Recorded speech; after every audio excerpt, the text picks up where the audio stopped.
How to transfer GTA 5 from PC to PS5. Thinking of moving your GTA 5 progress from your PC to PS5? Let's clear up how it works. Rockstar does not support transferring saves or GTA Online progress between PC and consoles.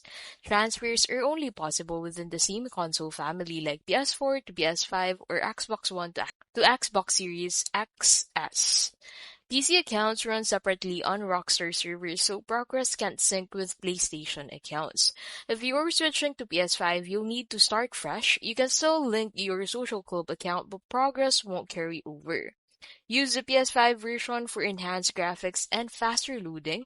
If you had GTA 5 on PS4, you can transfer that save to PS5.